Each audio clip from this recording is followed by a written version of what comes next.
일상에 바쁜 여러분들을 대신해서 지식과 인사이트를 정리해드리는 매일 독서 매일 인사이트입니다. 오늘은 혼돈의 시대 경제의 미래, 이 책에 대해서 한번 살펴보도록 하겠습니다. 이 책은 경제 경영서 중에서도 다소 아쉬운 느낌이 드는 그런 책인 것 같아요.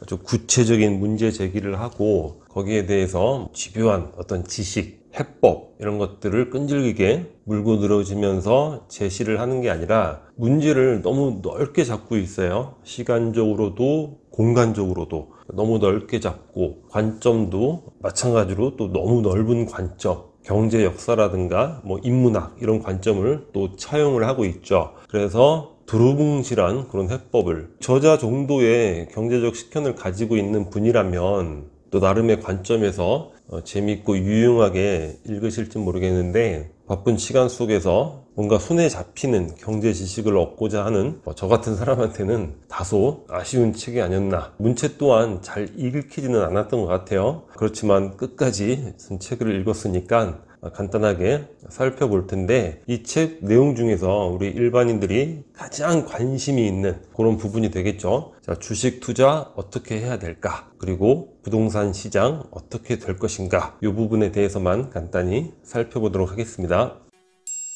주식 투자 어떻게 해야 할까? 저자의 관점은 지금 주식 시장이 너무 과열되어 있다는 거예요. 한국뿐만 아니라 미국도 마찬가지로 너무 고평가되어 있다. 시세를 보면 과연 이게 상식적으로 맞는 것인가? 이런 의문이 들 수 있다는 것이죠. 그래서 첫 번째 제시는 하지 않는 것이 좋다, 이렇게 이야기를 하고 있습니다. 만약 한다면 여유 자금을 가지고 해라. 너무 일반적인 내용이 되겠죠. 두 번째는 우리 주식 투자를 할 때 두 가지 관점이 있잖아요. 하나는 지수에 투자를 하는 거죠. 인덱스 펀드 이런 부분이 되는 거고, 하나는 이제 개별 종목을 선정해서 이제 투자를 하는 그런 방식이 있겠죠. 지수에 투자하는 방식은 워렌 버핏도 옹호하고 있는데, 그 누구도 시장을 능가할 수는 없다, 그런 이야기를 했잖아요. 그래서 몇몇 펀드 매니저가 도전을 했죠. 지수를 내가 능가할 수 있다. 그래서 워렌 버핏과 이제 실험을 했는데 결국에는 지수 상승에 못 미치는 결과를 내게 되는 거죠. 실제 여러 가지 펀드가 있고 능력 있는 다양한 펀드 매니저들이 있지만 지수 정도의 수익을 발생시키는 경우가 그다지 많지는 않다고 그래요. 돈의 심리학 모건 하우절도 상당한 전문가임에도 불구하고 인덱스에 투자를 한다고 이야기를 하고 있죠. 근데 인덱스는 결국 장기 투자가 되는 거죠. 10년, 20년 지났을 때 여러 사례를 검토해 보면 수십 배가 상승하는 경우도 있고 최소 몇 배 이상 상승하는 경우가 있죠. 그리고 이제 개별 종목을 선정해서 거기에 투자를 하는 건데, 이 책의 저자는 지금 시점에서는 너무 고평가되어 있다고 했죠. 지수 자체가 너무 올라가 있으니까 중장기적으로 투자하는 지수 투자보다는 개별 종목을 단기 투자하는 게 옳다, 이렇게 조언을 하고 있습니다. 상식적인 내용일지 모르겠지만 우리가 꼭 한번 짚어봐야 될 그런 내용이 되겠죠. 여튼 지금 가급적 투자를 안 하는 게 좋고 하더라도 여유 자금으로 개별 종목 위주로 단기 투자를 하는 게 옳은데, 보수적으로 투자를 하라는 거죠. 그러면 언제 적극적으로 투자를 하는가? 세 번째, 증시 패닉이 발생할 때 투자를 시작하는 것이 옳다, 이렇게 조언을 하고 있습니다. 지금 비정상적으로 과열되어 있고 고평가되어 있고 앞으로의 전망이 또 불확실하고 금리도 인상될 것이고 여러 가지 부정적인 요인들이 많잖아요. 그러니까 이 고평가되어 있던 버블이 어느 순간에는 무너질 수가 있는 거죠. 그럴 때 이제 패닉이 발생을 하게 되는 것인데, 향후 수년 이내에 그러한 패닉이 발생할 것이다, 이렇게 예상하는 경제 전문가들 상당히 많은 것 같아요. 그럴 때 그러니까 우리가 코로나라는 외적 조건에 의해서 패닉이 발생을 했고 우리가 또 하나의 그 학습 효과를 얻게 됐잖아요. 경제 자체의 문제가 아닌 외부적 문제로 인해서 주가가 곤두박질 칠 때, 그때가 또 투자의 적기가 된다. 그러니까 지금 너무 고평가되어 있는 기업 외적인 요소로 인해서 패닉이 발생을 한다면 그때 또한 투자에 적절한 호기가 될 것이다, 이렇게 예상을 하고 있습니다. 그때까지 우리는 열심히 또 주식에 대해서 틈틈이 공부를 해두면 좋겠죠.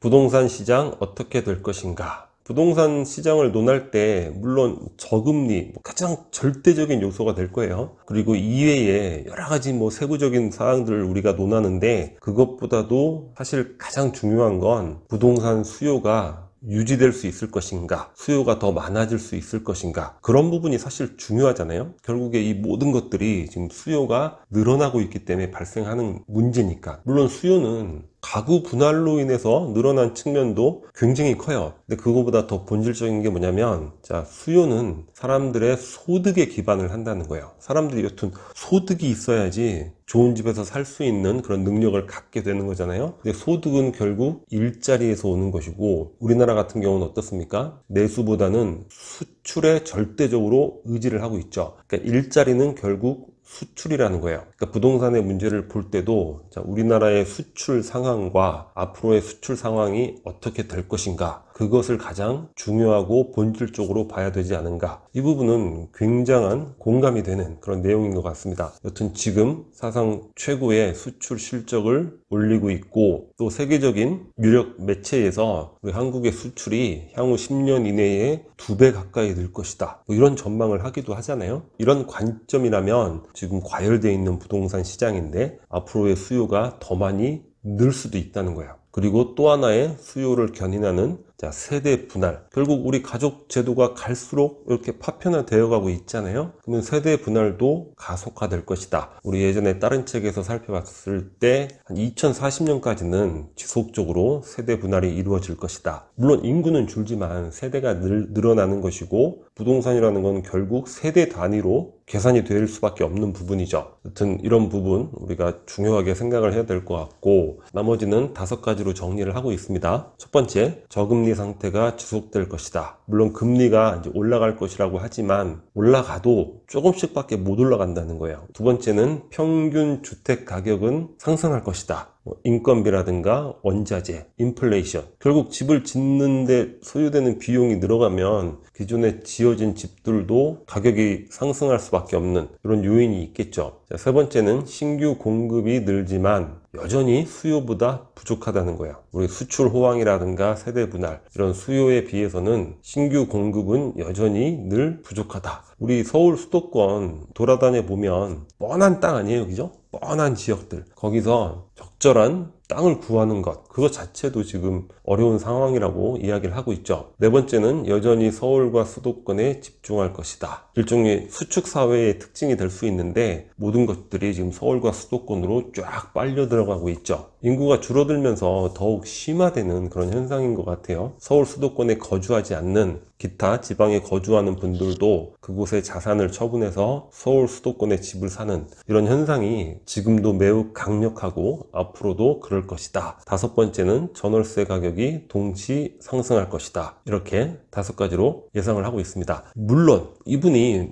또 모든 것을 다 예언해서 적중할 수 있는 건 아니니까 또 부동산 버블이 붕괴되는 그런 시나리오도 있다 언급을 하고 있어요. 그런데 여하튼 우리가 갖고 있는 지식과 정보 내에서 살펴본다면 이런 부분들이 존재한다는 것이고, 결국에 우리의 그 수출 경기의 흐름이 어떻게 되느냐에 따라서 부동산 수요의 흐름도 비슷하게 나아가지 않을까, 그렇게 한번 정리를 해보게 됩니다. 오늘 영상은 여기까지 마치도록 하겠습니다. 여기 캐리커처가 구독 버튼이고요. 구독과 좋아요 많이 부탁드리겠습니다. 감사합니다.